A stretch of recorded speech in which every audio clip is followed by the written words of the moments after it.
안녕하세요. 예.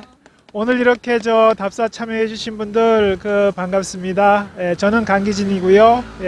우리 태극사상연구소에 한번 인사 한번 해 주시죠. 교육학술국장 최정한이라고 합니다. 안녕하세요. 답사지기 맡고 있고요. 최수윤입니다. 오늘 저희 가이드 해 주실 길론이님 우리 다 같이 박수로 한번 좀 맞이할까요? 오늘 걸을 코스가요, 낙산의 골목길이거든요. 그래서 지금 여기 계신 데는 여기 성북천이 저 성북동에서 흘러내려와 가지고 이쪽으로 이제 흘러내려가는 건데, 이 성북동을 둘러싸고 있는 북악산에서 이제 물이 모여져서 이쪽으로 흐르다가 요 개천은 다 복개가 돼서 이제 요 위로는 이제 하천이 안 보이는데 요 밑으로는 하천이 뻥 뚫려 있어요. 그래서 여기서부터 계속 가다가 왕십리에서 청계천하고 만나요. 그래서 요걸 성북천이라고 하거든요. 그래서 이 천은 굉장히 걷기 좋은 코스예요. 그래서 다 벚꽃이에요. 그래서 한 4월 말 벚꽃 필 무렵에 와서 걸으시면 아주 분위기 있게 걸으실 수 있습니다. 여기서 이제 보문동, 안암동 지나서 청계천까지, 청계천에서 다시 합류하면 다시 그게 중랑천 만날 때까지, 중랑천에서 다시 한강 만날 때까지 계속 걸으실 수가 있습니다. 그래서 시간 되시면 한번 걸어 보시면 좋겠고요. 이 성북촌이 흐르는 요쪽 안쪽이 이제 서울의 좌총령인 이제 낙산인데요. 낙산 현재 여기는 성북구예요. 낙산의 북동쪽은 성북구고 나머지 서쪽, 남쪽, 남동쪽은 종로구입니다. 근데 이쪽에서 이제 저희가 걷기를 시작하는 까닭은 두 가지인데요. 하나는 낙산의 이제 성곽길이 굉장히 잘 정비가 돼 있어서 서울 도성 한 바퀴 이제 걸으시는 거 좋아하시잖아요. 걸으실 때 가장 즐겁게 걸을 수 있는 걷기 좋은 코스다. 그거 하나 있고요. 또 하나는 이 올라가는 이제 길에 이제 옛날 마을을 보실 텐데 산동네를 제대로 구경하실 거거든요. 요 아래에는 369 마을이고 저 위는 장수 마을이라는 마을이 있는데 서울의 옛날 50년대부터 형성된, 한국전쟁 이후 형성된 산동네가 남아있는 정말 몇 군데 안 되는 동네 중에 하나입니다. 여기 말고는 성북동 저기 북쪽 너머에 북정마을이라고 있고, 그 다음에 무학재 근처에 옛날 마을들이 좀 있고, 아현동 쪽에 약간 산동네가 있고, 그 정도만 있는 것 같아요. 나머지 서울 주변에 산자락이 형성됐던 많은 산동네 마을들은 다 재개발돼서 아파트촌으로 바뀌어 버렸고요. 남은 데가 몇 군데 안 되는데 그 중에서 아마 제가 생각할 때는 제일 규모도 크고 제일 걸을 만한, 그래서 오늘은 골목길을 주로 걸어요. 근데 계단이에요. 전부 다 차는 다닐 수 없는. 그래서 약간 오르막 내리막이 좀 있습니다. 그래서 마음을 조금 다니시고 천천히 걸을 테니까 천천히 힘드시면 말씀해 주세요. 네, 천천히 올라가시죠. 제일 못 걸으시는 분이 제일 앞으로 가시면 좋을 것 같아요. 그분 속도에 맞추게.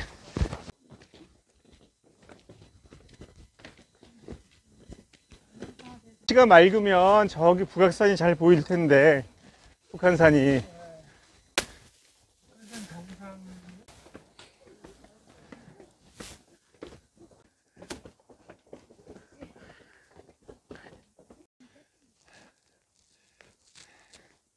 다 오실 때까지 잠깐 기다려 주세요. 북악산이에요. 저 앞쪽에 있는 산은 북악산이고, 그 다음에 제일 뒤에 어렴풋하게 보이는, 흐리게 보이잖아요. 거기는 북한산인데 제일 높게 보이는 봉우리가 북한산 보현봉이에요. 평창동 쪽에서 올라가면 구기동 쪽에서 올라가면 제일 높게 보이는 봉우리. 그리고 돌아보시면 이제 성곽이 아주 그냥 세월의 흔적이 많이 묻어나는 짙게 변한 검은색처럼 보이는 돌부터 해가지고 이제 갓 쌓은 네모 반듯한 그런 약간 하얀색 돌도 있고, 저쪽 분에 보면 아주 잔돌 많이 채워놓은 돌도 있고, 성벽이 생긴 게 제각각이잖아요. 그래서 요거를 쌓은 시대에 따라서 모양이 조금씩 바뀐대요. 그 시대를 알아볼 수 있는 모습이거든요. 그래서 요거는 저기 올라가면 나중에 설명판 저쪽에 또 이렇게 잘 해놨어요. 그거 보면서 설명은 그때 드리고, 지금은 일단 감상하시면서 잠깐 걸을게요. 여기 앞에 보이는 집은 369 마을에서 운영하는 마을 식당 카페 같아요. 여기 설명 하나씩 보고 가시죠. 369 마을.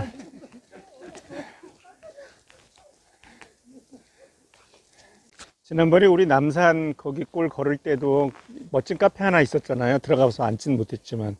그게 이제 시에서 나서가지고 이제 마을 재생 사업 하면서 마을 주민들이 운영하는 카페였는데, 여기도 그렇거든요. 이게 다 박원순 시장 시절에 이렇게 다 했던 그 흔적이에요. 여기도 원래 이 성벽까지 바로 건물들이, 집이 다 붙어 있었다고 생각하시면 됩니다. 이 길을 다 낸 거예요. 집을 가까이 붙어 있는 집들을, 네네, 집을 다 허물고 길을 내고 다닐 수 있게. 그래서 차도도 그때 아마 마을 사이를 통과해서 꼭대기까지 갈 수 있는 차도도 그때 만든 것 같고요. 예전에는 차도도 없고 등짐지면서 이렇게 오르락내리락 계단으로 그렇게 했었던 것 같아요. 제가 보면.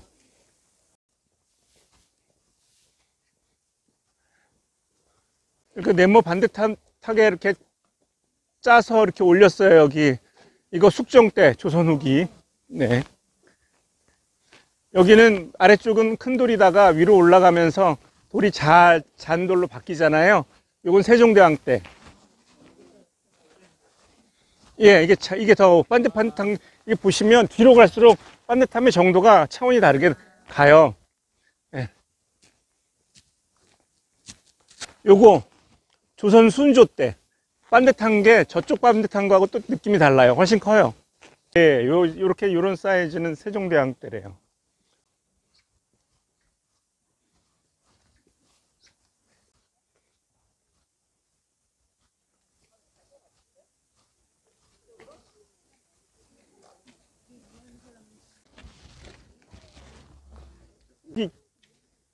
이게 이제 각자라고 해서, 그러니까 성을 쌓을 때 요 구간에 따라서 여기는 누가 쌓았다라는 걸 표시해서 책임을 지우게 한 거래요. 그래서 여기는 음성이라는, 그러니까 음성군에서 사람들이 와서 쌓은 흔적이라는 거거든요. 이게 각자 성석이 220개, 290개 이상 있다는 거죠. 한양 도성을 삥 둘러싸고. 그래서 여기에 천자문 하늘천 따지할 때 천지현황으로 해가지고 이렇게 표시를 14세기에는 했고, 지방의 이름을 새긴 건 15세기고 관리 이름까지 새긴 건 18세기고 해가지고 세 가지 형태가 있다 그러고, 요거는 음성이라는 지역 이름이 나와 있는 걸 보니까 15세기에 쌓은 흔적이라는 거죠. 저쪽 어디에 있는, 저기 있는 것 같아요. 제일 아래쪽에 글씨가 흐린데, 요거는 이제 모조로 만들어 놓은 거죠. 네. 15세기라는 거는 1391, 그러니까 1400년대니까 요건 세종대왕 때일 거예요. 서울에 이제 도성의 성곽을 태조 때는 이제 주로 이제 흙까지 포함해 가지고 대량 한양 도성의 흔적을 이제 윤곽을 만들어 놓은 거였고, 제대로 돌을 처음 쌓은 거는 세종대왕 때거든요. 세종대왕 때 처음 한양 도성을 제대로 쌓았고, 지금 여기 흔적이 밑에 큰 돌부터 해서 위에 잔돌 돼 있다고 그랬잖아요. 저게 이제 세종대왕 때 쌓은 거고, 태조 때 쌓은 석성은 그냥 잔돌로만 돼 있어요. 큰 돌이 밑에 없고. 그게 이제 어쨌든 15세기, 그러니까 세종대왕 시절에는 그런 큰 돌과 작은 돌을 섞어서 쌓았다는 거고, 그게 유지가 되면서 전쟁 거치고 하면서 이제 조금 많이 이제 상하니까 숙정 때 대대적으로 보수해서 다시 쌓는데, 멀쩡한 구간은 그냥 두고 파손된 데만 다시 쌓았는데, 한 30cm 정도 되는 사방, 그걸 돌을 잘 다듬어 가지고 차곡차곡 쌓았다는 거예요. 네모 반듯하게.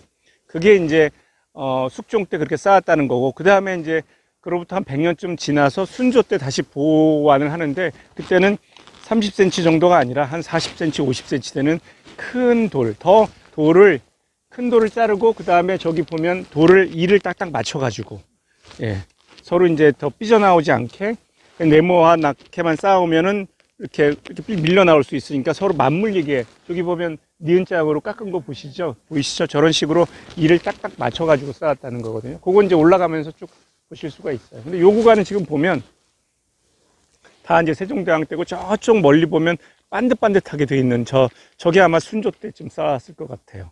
저기 보이는. 네. 우리 인원이 되게 많네. 워낙 작은 자리여서.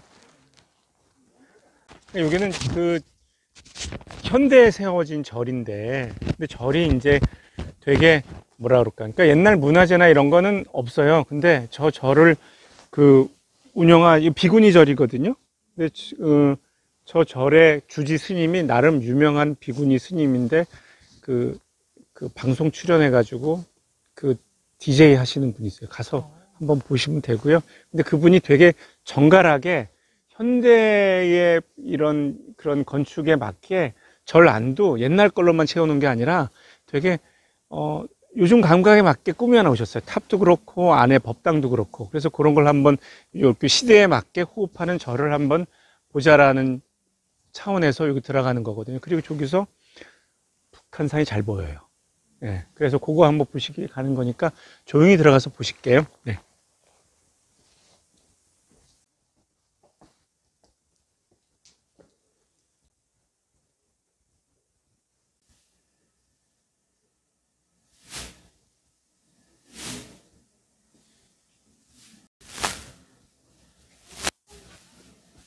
스님 함자가 정목 스님이네요.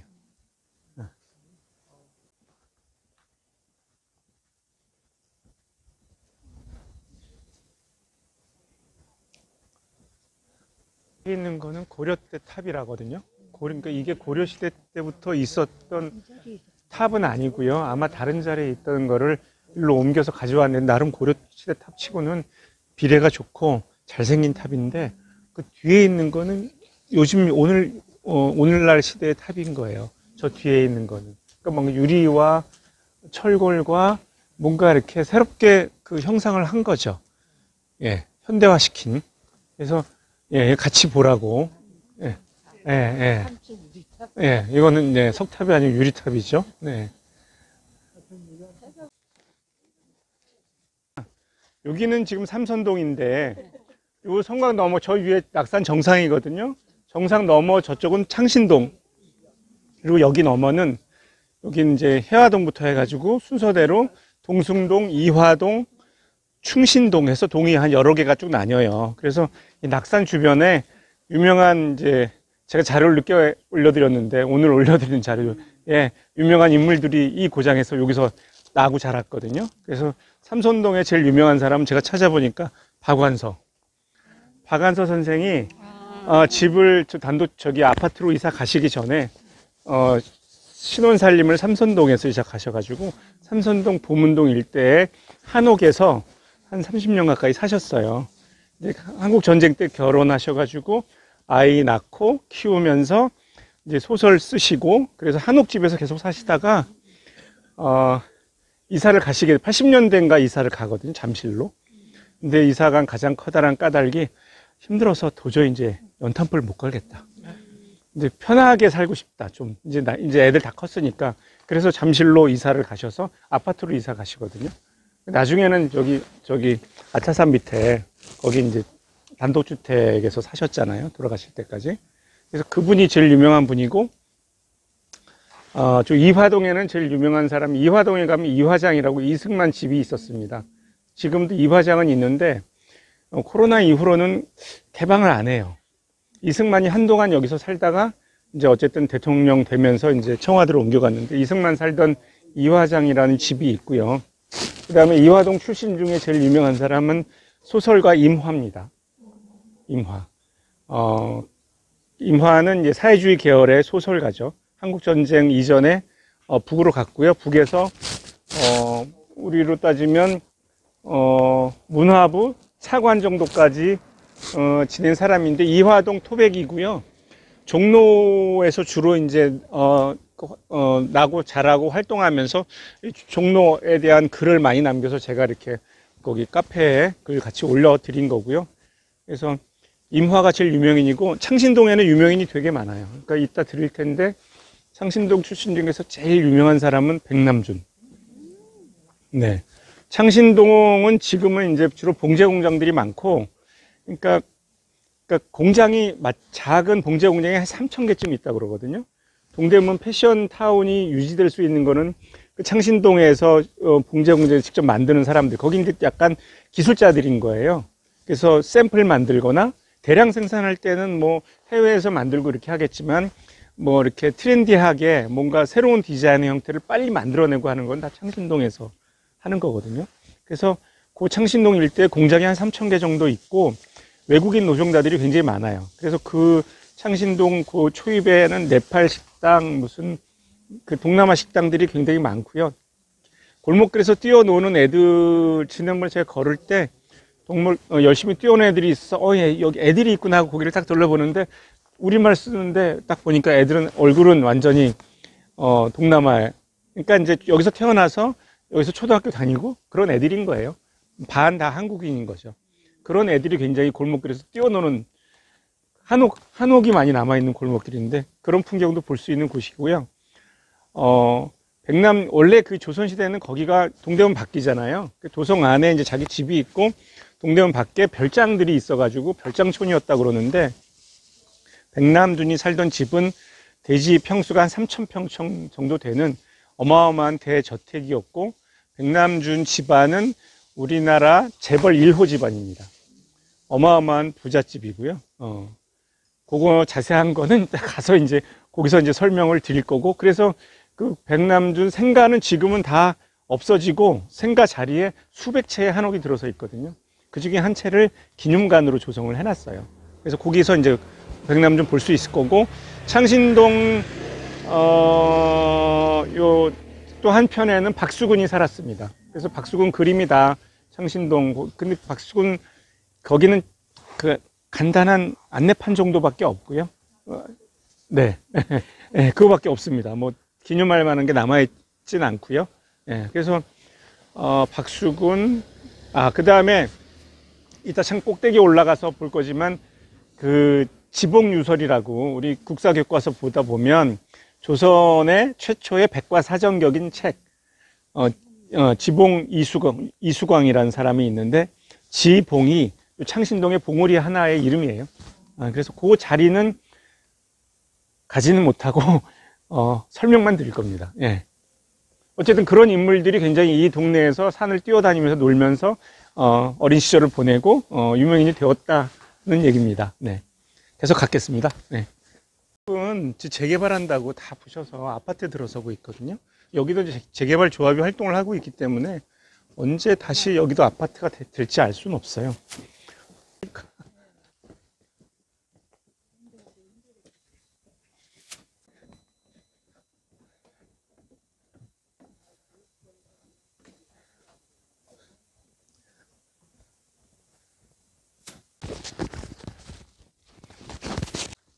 저 앞에 건물 바로 설명해 드릴게요. 여기 네, 앞에 삼군부 총무당 설명입니다. 네, 삼군부 총무당인데요. 이 이제 의미하고 위치 먼저 알려 드리면 삼군부는 조선 초기 후기에 군사 업무를 총괄하던 기관이어서 지금의 합동참모부와 같은 기능을 했었습니다. 총무당은 옛 국방부 청사로서 군무를 통솔하고 변방에 관한 일까지 관장했던 삼군부의 중심이 되었던 건물입니다. 위치는 원래는 현재 광화문 정부 종합청사 자리에 있었는데 1930년대에 성북구 도남동으로 자리를 옮겨왔고요. 현재 집원은 성북구 삼선동 1가 303번지입니다. 조선 군부의 변천사를 잠깐 간략하게 설명하겠습니다. 조선 초기에는 정부하고 군부가 분립되어 있었습니다. 그리하여서 자체 감독권과 지휘권을 갖는 최초의 강력한 중앙 군사 체계가 있었습니다. 1393년 태조 2년에 왕권과 수도 방위 병력을 지휘하는 최고의 군부로서 종래의 12군을 중군, 좌군, 우군 이렇게 나눈 의흥 3군부를 태조가 두게 됩니다. 태종 때 3군 도총제부가 3군 집무소로 개칭되었고 이때 군정은 병조로, 군위는 오위로 분할 귀속됩니다. 세종 때는 삼군부를 철폐하고 중추원과 집무소를 두었습니다. 임진왜란 이후에 국정 전반을 총괄하고 국가정책 수립 및 군무의 최고 합의 기관이었던 비변사의 세력이 점점 비대해지게 됩니다. 1865년 고종 2년 때 외척 세력을 배제하고 왕권 강화를 위해서 흥선대원군이 비변사를 의정부로 흡수시킨 다음에 다시 군사 업무를 총괄하는 정부 기구인 훈련도감의 신영, 남영, 마병소를 통합하여 삼군이라고 재통칭하게 됩니다. 1868년 고종 5년입니다. 삼군부 청사를 건축합니다. 이때 지어진 게 이제 총무당을 중심으로 해서 양옆으로 덕의당, 청헌당이 복도로 연결되어 있었다고 합니다. 규모가 제법 크죠? 1880년 고종 17년에 흥선대원군의 몰락과 함께 삼군부는 없어지고 총무당은 새로 설치한 통리기무하문의 청사가 됩니다. 1894년 갑오개혁 이후에 이 건물은 조선 총독부 최신국의 보험관리국으로도 사용이 되고요. 1910년부터 26년 순종 승하까지는 황실 수비대인 조선보병대에서 사령부 건물로도 사용합니다. 1930년 일제강점기 때 총무당만 현재 이 위치로 옮겨오게 되고 덕의당은 그 당시에 없어졌고 청헌당은 1967년 노원구 육사 교정으로 옮겨지게 됩니다. 1942년부터 경기도 공무원 연수장으로 사용이 되었고 광복 이후에는 서울시 직업훈련원에서 사무실로 사용했고 6.25 이후에는 고아원으로도 잠시 이용되었다고 합니다. 이 총무당은 1978년 12월 18일 서울특별시 유형 문화유산으로 등재되게 됩니다. 79년에 보수를 통해서 현재 지금 보이는 것 같은 옛 모습으로 복원되게 됩니다. 건물에 대한 설명입니다. 건물은 이 총무당은 전형적인 조선 후기 관아 건물 양식을 따르고 있는데요. 밑에 보면 3층에 화강암 기단 위에 사각 주춧돌을 올려놓고 그 위에 정면 7칸, 측면 4칸 규모의 단층 기와집을 올렸습니다. 정면 중앙에 3칸, 그리고 측면 2칸은 대청으로 사용이 되었고 그 양옆에 각각 정면 1칸, 측면 2칸은 온돌방으로 만들어졌으며 그 옆에 정면 1칸, 측면 2칸은 광으로 사용되었습니다. 문은 4분합 들문으로 여름에는 이 들문을 걸어두었을 것입니다. 한식 목조 건물에서 사용되는 지붕 틀을 짤 때 앞뒤로 높은 기둥을 2개 쓰고 칠량 지붕 틀을 올린 이고주 칠량 형식을 취하고 있습니다. 지붕은 팔짝 기와집으로 겹처마를 두고 있으며 지붕선은 굵고 간결합니다. 기둥은 단정하고 절도 있으며 내부는 대청마루 형태로 시원하게 뚫려 있습니다. 현판 글씨가 예사롭지 않은데요. 이 글씨는 조선 말 무관이자 외교관이었던 신헌 선생이 훈련도감 대장으로 있던 시기에 썼던 글씨입니다. 신헌은 전형적인 무관 가문 출신으로 정약용, 김정희 문화에서 수학했으며 1828년에 무과에 급제했고 삼군 수군 통제사를 지냈으며 1876년에 강화도 조약, 1882년에 조미 수호 통상 조약 체결 시에는 조선의 전권 대신으로 활약했다고 합니다. 궁궐에서 볼 때, 광화문 궁궐에서 볼 때 육조거리의 왼쪽으로 의정부를 배치했고 오른쪽으로 삼군부를 배치해서 조선 말기에 어떤 문무의 균형을 취하고자 했습니다. 삼군부 총무당은 국방 관련 중요 문화재임에도 불구하고 많은 사람들이 이 역사 장소의 존재를 알지 못하고 있는 것 같아서 준비하는 동안 좀 안타까웠습니다. 이상입니다. 감사합니다. 우와.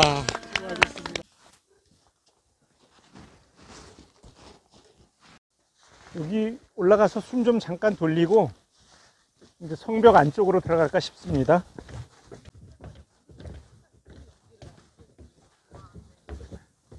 아니 아직 들어가지 마시고요. 북한산 보이시죠? 저쪽 오른쪽이 북한산 정상 쪽이네요. 네, 저기 왼쪽에 제일 높아 보이는 데가 보현동이고요. 오른쪽으로 쭉 가다 보면 그 산 뒤에 흐릿하게 봉우리가 몇 개 보이거든요. 그게 백운대예요. 가운데에 있는 게 백운봉, 대군대, 오른쪽에 있는 게 인수봉, 왼쪽에 있는 게 이름이 뭐죠? 어쨌든 삼각산인데 봉우리 왼쪽도 이름이 있습니다. 예. 만경대, 예, 네, 그런 것 같습니다. 예. 예.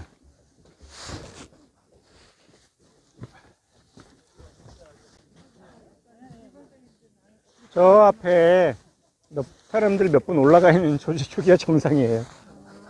너머에 살았거든요, 창신동에. 저쪽에 저 앞에 보이는 산이 인왕산이거든요. 인왕산 오른쪽에 있는 저 약간 비스듬히 사선으로 있는 게 북악산이고, 네, 인왕산 북악산, 저 뒤에는 북한산, 그다음 저쪽에 남산, 그 다음에 이쪽 너머에는 지금 여기 흐려서 안 보이지만 어렴풋하게 아파트 촌 너머에서 산이 흐릿하게 보여요. 예, 그게 저기 아차산, 망우산 뭐 그 산이거든요. 그러니까 이게 서울의 외곽의 산들이 여기서 다 산세가 한눈에 다 들어옵니다. 그래서 뷰는 이 서울을 한눈에 내려다보기에는 여기만한 곳이 없는 것 같아요. 날씨가 안 받쳐주는 게 조금 아쉽습니다. 아까 저쪽 성곽 바깥쪽을 걷다가 지금 성곽 안으로 들어왔거든요. 안으로 들어올 때 그 성곽 밑에 이렇게 문 하나 파가지고 굴처럼 그 물 통과해서 나오셨잖아요. 그게 앞문인데요.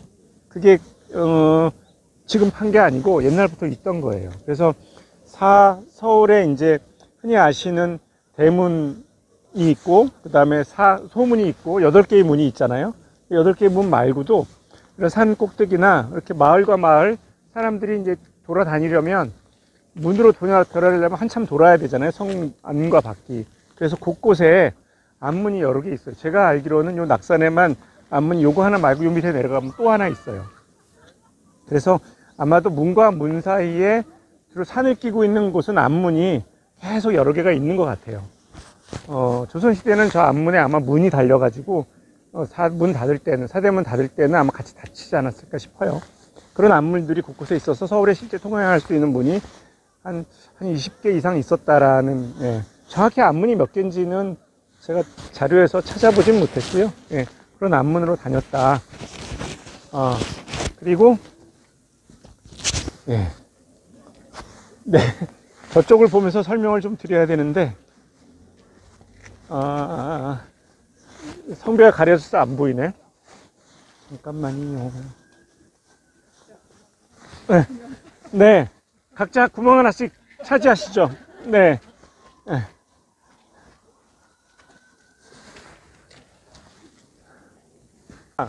저 위에 아파트 있는 쪽, 쌍용 아파트거든요. 쌍용이라고 써 있어요. 아파트 쪽에는 다시, 능선이 이어지거든요. 저 쌍용 아파트 있는 자리가 지봉이에요. 이게 낙산이, 그러니까 이쪽이 한 줄기가 이어지고요. 저쪽 그러니까 서울의 성곽길로 해가지고 낙산을 따라서 이쪽 능선이 북쪽에서 남쪽으로 이렇게 흐르고요. 그 다음에, 거기서 나온 능선이 여기에서 저 아파트 쪽을 향해서 길게 또 저쪽으로 이어지거든요. 보문동 쪽으로. 그러면서 중간에 하나 삐죽 튀어나오는 게 저 지봉이라는 능선이고요. 저 쌍용 아파트 저 자리에 지봉 유설의 저자인 지봉 이수광 선생이 저기다 집을 짓고 자기 할아버지가 초가집이 있었는데 거기서 살았다는 거예요. 지금 아파트가 만들어지면서 그 지봉 유설의 저자인 살던 집은 자리를 옮겨서 저 아파트 뒤편에 아래쪽에 좀 옮겨져 있어요. 그래서 제가 자료 사진으로 올려놨거든요. 그러니까 사진으로 한번 보시면 될 것 같고요. 예. 저 지봉 쪽으로 지금 이동을 할 겁니다. 그래서 거기 가셔서 자세한 얘기는 또 그때 말씀을 드리도록 하겠습니다. 아니, 여기 낙산 냉면이라고 지금 써 있잖아요. 여기 뒷풀인가요? 뒷풀이 할 만한 곳이 못 되고요. 제가요, 요 밑에 창신동에 중학교 1학년 때부터 결혼할 때까지, 그러니까 거의 저는 한 20년 가까이 살았고요.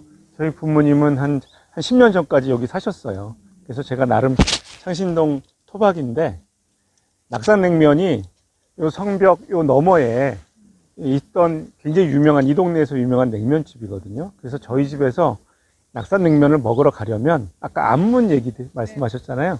집에서 나와서 막 계단을 힘겹게 올라간 다음에 앞문을 통과해가지고 딱 가야 이 집에 갈 수 있었거든요. 그래서 어렸을 때 1시간 이상씩, 그때가 이제 한 80년대쯤 될 텐데 1시간 이상씩 기다려서 먹었던 집인데 그냥 일반 민가에 그냥 질펀하게 바닥에 앉아서 먹는 거예요. 그래서 그때 먹으면서 별로 맛있다는 생각은 안 했거든요. 근데 여기 막 정비하고 하면서 이 냉면집이 저 아래쪽으로 굉장히 큰 집을 지어서 옮겨갔어요.